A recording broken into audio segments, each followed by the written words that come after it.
आज हम लोग प्रश्नावली 6.2 क्वेश्चन नंबर 10 करेंगे। आइए सबसे पहले क्वेश्चन नंबर 10 पढ़ लेते हैं क्या कह रहा है। तो क्वेश्चन नंबर 10 कह रहा है कि एक चतुर्भुज ABCD के विकर्ण परस्पर बिंदु O पर इस प्रकार प्रतिच्छेद करते हैं कि AO upon BO is equal to CO upon DO है। दर्शाइए कि ABCD एक समलंब है। तो चलिए सबसे पहले मेरा जो दिया गया है उस कंडीशन को हम लिख लेते हैं। तो क्या दिया गया है लिखते हैं।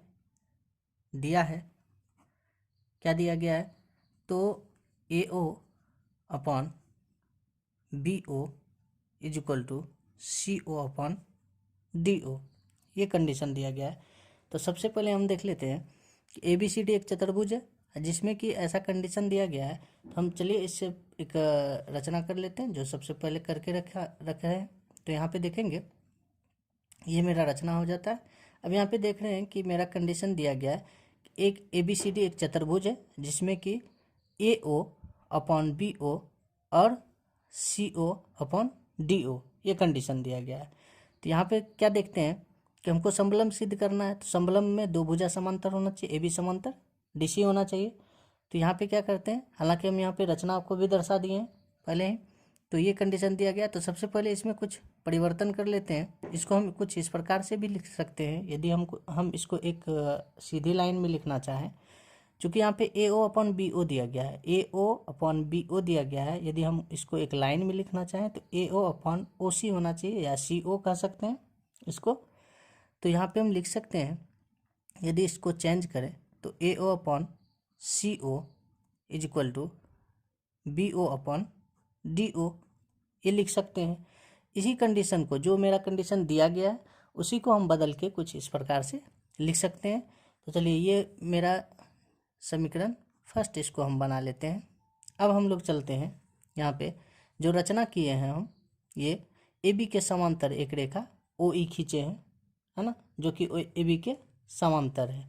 तो यहाँ पे देख लेते हैं कि क्या कंडीशन दिया गया है। कि देखेंगे यहाँ पे कि रचना में, तो सबसे पहले उससे पहले लिख लेते हैं हमको सिद्ध क्या करना है। तो सिद्ध करना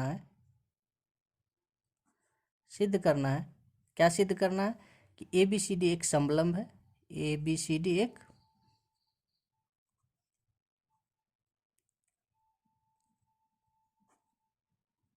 समलंब है, ये सिद्ध करना है। और रचना क्या करते हैं, रचना में देखेंगे तो रचना में OE समांतर AB, OE समांतर AB खींचा, ये रचना कर लेते हैं। जैसा कि हम चित्र में देख सकते हैं यहाँ पे क्या लिखे, OE समांतर AB ये खींच देते हैं। तो चलिए अब फटाफट उत्पत्ति में चलते हैं कि देखते हैं उत्पत्ति में मेरा क्या निकल के आता है। तो यहाँ पे देखेंगे उत्पत्ति में हम लोग चलेंगे त्रिभुज ABD में, साथ साथ चित्र को भी देखेंगे। यहाँ पे चित्र है, यहाँ पे देखेंगे कि OE जो है AB के समांतर किए हैं। तो यहाँ पे हम लोग चलेंगे ABD में, इस त्रिभुज में चलेंगे। तो ABD त्रिभुज में क्या देखते हैं कि OE समांतर AB, ये रचना के अनुसार है। हम यहाँ पे लिख सकते हैं रचना के अनुसार। अब इसके आगे देखते हैं कि जब ये OE जो है कि AB के समांतर होगा तब मेरा थेल्स प्रमेय के आधार से क्या हो जाएगा मेरा, हम इसको लिख सकते हैं AE अपॉन DE और BO अपॉन DO, या तो हम इसको DE अपॉन AE और DO अपॉन BO भी लिख सकते हैं। हम इसको नीचे से या ऊपर से किसी भी आधार से लिख सकते हैं। तो यहाँ पे हम सुविधा अनुसार क्या लिखते हैं, AE upon DE is equal to BO upon DO, किस आधार से, थेल्स प्रमेय के आधार से। चूँकि थेल्स प्रमेय में समांतर, जब किसी त्रिभुज में समांतर हो तो भुजा को समानुपात में विभाजित करता है। तो इसके आधार से हम यहाँ पे क्या लिखेंगे, थेल्स प्रमेय से। तो ये मेरा थेल्स प्रमेय से हो जाता है। तो इसको हम कहेंगे समीकरण सेकेंड। इसको क्या बना लेते हैं, समीकरण सेकेंड बना लेते हैं। तो अब यहाँ पे देखेंगे कि मेरा समीकरण फर्स्ट और समीकरण सेकेंड, यहाँ पे दोनों देखते हैं समीकरण फर्स्ट और समीकरण सेकेंड को।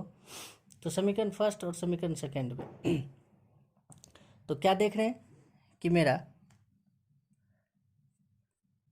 समीकरण फर्स्ट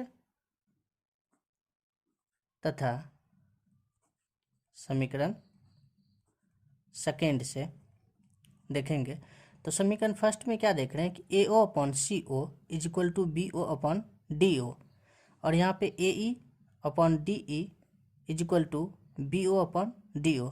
तो यहाँ पे राइट हैंड में हम क्या देख रहे हैं कि दोनों मेरा इक्वेशन में क्या है, बराबर है, BO अपॉन DO, और यहाँ भी BO अपॉन DO दिया गया है। चूँकि ये AO अपॉन CO के बराबर और यहाँ पे ये AE अपॉन DE के बराबर है। तो इस प्रकार से हम दोनों समीकरण के तुलना करने पर क्या पाते हैं, तुलना करने पर पाते हैं कि मेरा क्या हो जाता है, AO upon CO is equal to AE upon DE हो जाता है। यहाँ पे देख रहे हैं कि AO upon CO is equal to AE upon DE हो जाता है।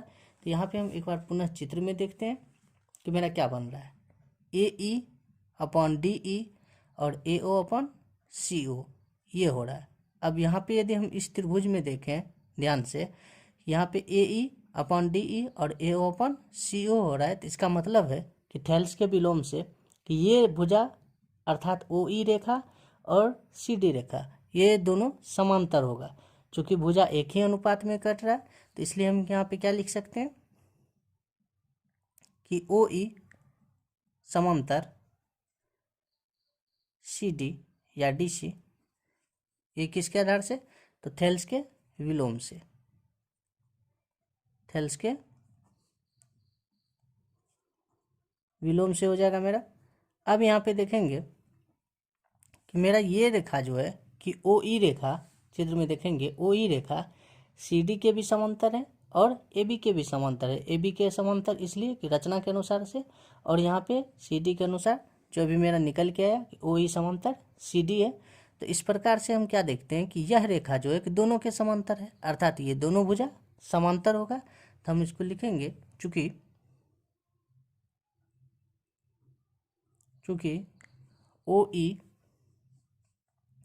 OE समांतर AB और क्या देखते हैं कि OE समांतर CD, OE समांतर AB और OE समांतर CD।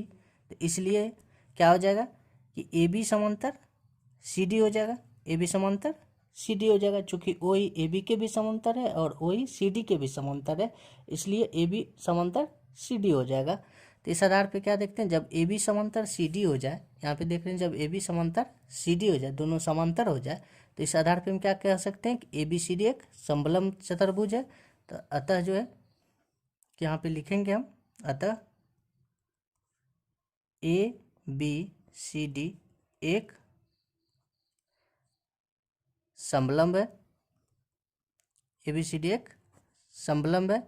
यही हमको सिद्ध करना था, और यह सिद्ध होता है कि ABCD एक समलंब चतुर्भुज है। तो वीडियो अच्छा लगे तो लाइक कीजिए, शेयर कीजिए, और चैनल पे नए हैं तो सब्सक्राइब कीजिए। तब तक के लिए जय हिंद।